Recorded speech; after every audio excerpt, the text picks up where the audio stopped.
What's good with YouTube? You already know, Big Flacco with a convict's perspective. I'm gonna smash, dash, and slide on through with a little bit of energy. Please hit the like, subscribe, comment, do all those things to help support this channel, and hit that bell notification for future fire content.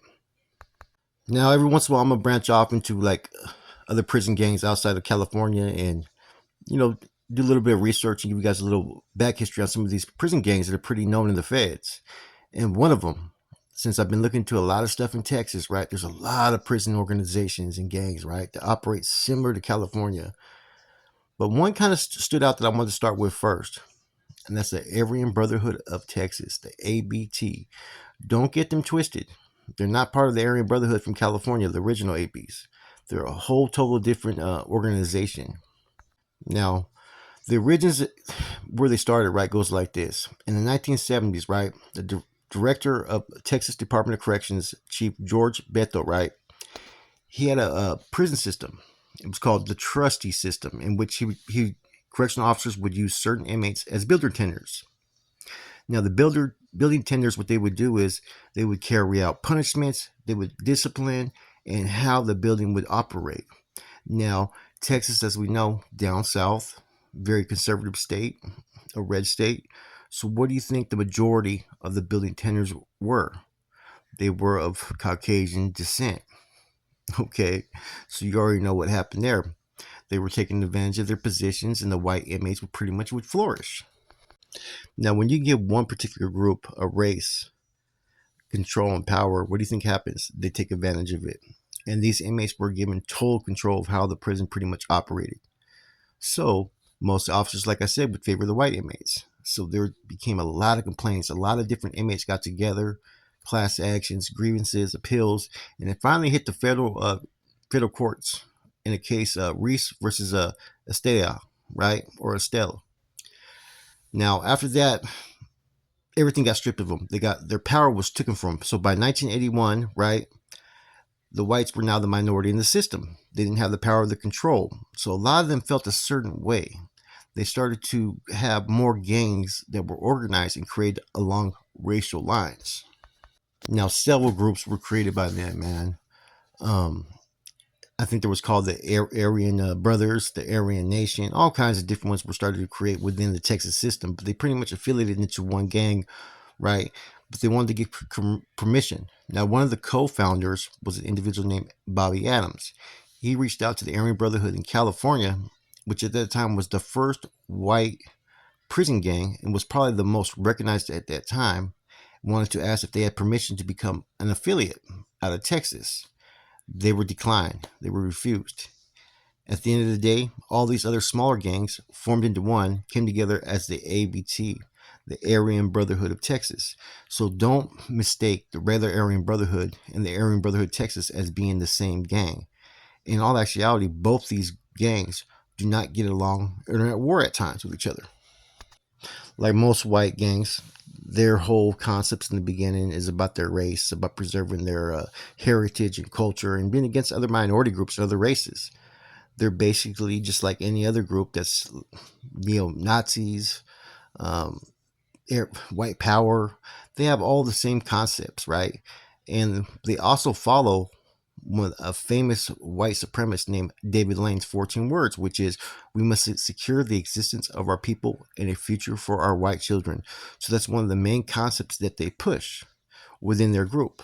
But they're also a criminal organization, which they engage in criminal activities that also kind of affect the white communities. Because see, all these prison organizations, they pretty much focus on the people who will fall under them. Their particular race is one of those guidelines. So the same people they're trying to preserve the future for their children, they're flooding with drugs and other types of criminal activities. One of their other mottos is, God forgives, brothers don't. Now, they also have a poem that they wrote. Here's how it goes. We're Peckerwood soldiers, down for our cause. Texas convicts, soldiers, and solid outlaws. The rules we live by are carved in stone. Awesome and fearless, bad to the bone. In joints all over and from around the ways, people try to down us with each passing day. The strength we have when we go to war was passed on to us from our brothers before. We'll go to war with our heads held high, knowing some of us will get hurt and die. None of that matters while the battle is on. We will fight to the finish till all strength is gone.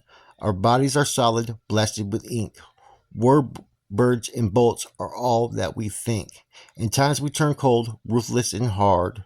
The price we pay to survive in the yard. We are Peckerwoods, down for our cause. Texas convict soldiers and outlaws.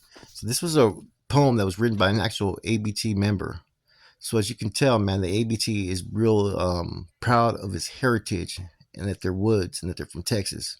Now their numbers are pretty deep. I say they have anywhere they say from 1,500 to possibly 4,000 strong, but it's going to be somewhere in that range, and a lot of associates. Now their initial enemies were the Mandingo warriors and the self-defense family, which were both black groups. Now the Mandingo warriors, man, they were pretty much original booty bandits. That was their thing. They were just taking booties, man. So like I think a lot of, past white inmates that were not affiliated could have been possible victims. There was extortion, all kinds of things. Anytime a group organizes and oppresses other groups, there's usually going to be a reaction and why they're going to be the first enemies. Now the self-defense family, I don't know too much about, but that's another black Texas prison gang. So the 80s was a time when the Texas Department of Corrections was seeing a insurgence of different prison gangs, and they had some of their highest murder rates, I think from 83 to 85, with the ABT responsible for at least 13 of those.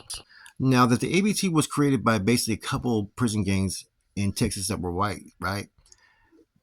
And basically founded on white supremacy. Like I already mentioned earlier, you had the Aryan Society, you had the Aryan Brothers and whatnot. So they wanted to implement a similar type of rule segment. So they had like constitution, they had rules and whatnot. They had a study course that was created for new members, and they wanted to bring into the fold the 14 words was one of the most referenced things that they used to push upon their new recruits. Now, their constitution no longer solely bases on the precepts of racial ideology. They've gone into the criminal organization, and one of the main things that they use now is family. They want to look at themselves almost like a crime family. They use words like tip, and that they're a crime family. Straight up. The ABT is an organization just like all these other prison gangs. They want to be looked at like any outlaw outfit, Italian mob, even these Hispanic gangs as well. They want to be looked at in the same eyes that they can make money, generate to take care of their members and push their ideals. So we'll start off as a racial motivated group turned into basically an organization. Now, of course, they got to go through the old concepts of, traditional white supremacist groups like the possible prosecution from the ZOG, which is a Zionist occupied government, which is another word that they refer to the federal government. A lot of these white supremacist groups are very anti-government, right? Like the NF, they justify it by saying all organizations need to be self-supportive, so that they need to do illegal activities to take care of its members. That's an easy way to gain recruits. It's also an easy way to get them to commit crimes, basically. They call each other brothers. You also heard other times like, they had a thing with the Featherwood connections, right? Now, Peckerwood is also a common thing, but Peckerwood is usually something in California they use for all whites. The Featherwood connection was actually a dating site, believe it or not. Now, the ABT also is like any other organization. The family, which means the organization, comes first. Individuals' other family comes second. Membership into the ABT is for life, but there's no written thing in the Constitution that says a member will be killed if he drops out.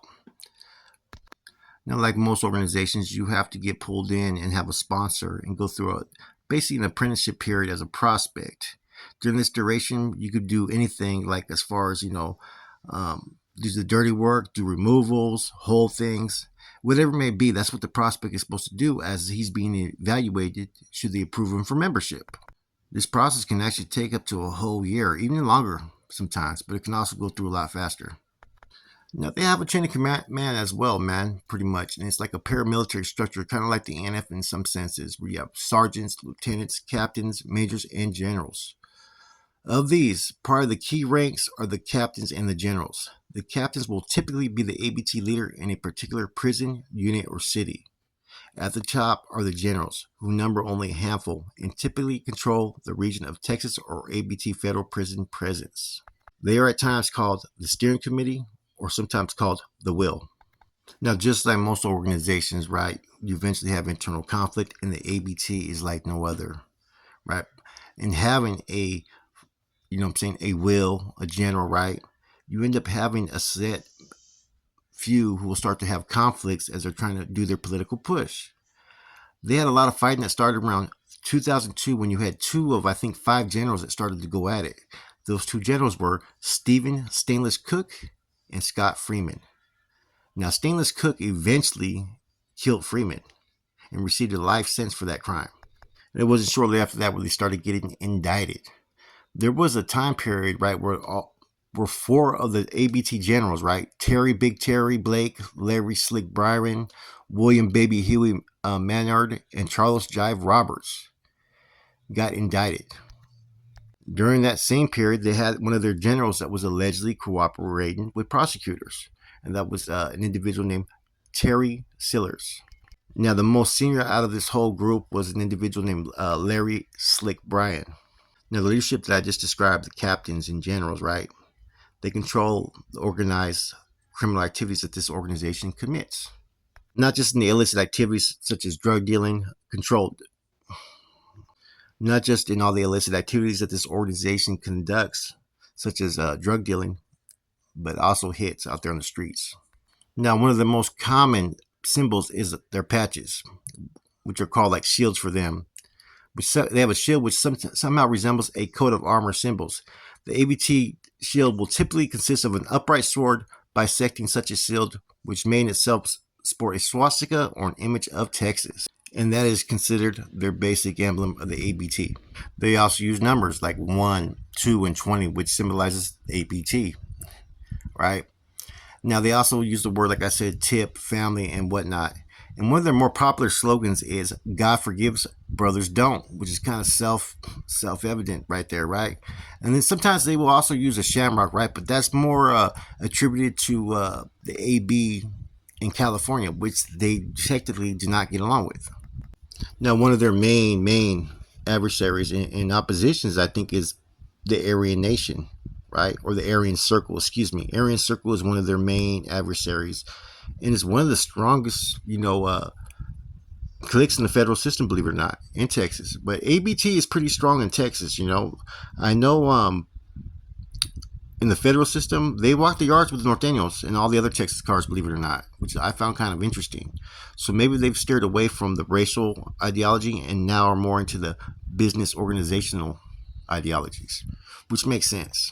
Now, they also have things such as 112%, which means 100%, 1 for A and 2 for B, 100% Aryan Brotherhood. Some will have a dice with a 1 pip, other one will have a 2 pip, all that for 1, 2, A, B. Now, they've gotten away from sporting some of the tattoos because of the validation process, right? Now, in Texas, they're rated the 5th most dangerous gang in the whole state of Texas. This includes street gangs, biker gangs, and prison gangs. Now, as far as its crime and activities, right, 40% of its killings were actually internal killings, believe it or not. And see, and they have members throughout the state of Texas. They have so many different indictments from, like I said, drug trafficking to extortion to murder for hire to even murder in their own. Now, like most organizations, right, they're always racially motivated. In the beginning, they were also racially motivated for their people to be protected because other groups had started to organize against them because now they no longer had the control and the support of the guards. Therefore, the APT was created. But like anything, they start to turn on their own. They start to prey on the weak within their own race and whatnot. Taxing, extortion, murders, all kinds of different things, as we already know how a lot of these prison gangs get. And see, Texas almost operates prison politics as close as you can to California. But I noticed in Texas, there's a lot more groups. And alliances will be established, then broken. It quickly happens all the time. One thing I found kind of interesting out of all the things with ABT was the number of membership it allegedly has, which was, I think, like in a couple thousand. Whereas the AB in California, they're lucky to have 50. And they have control over so many different associates. The other thing is that there's another Aryan prison gang in Texas. that they don't always see eye to eye, of course, with. And there's also other small factions.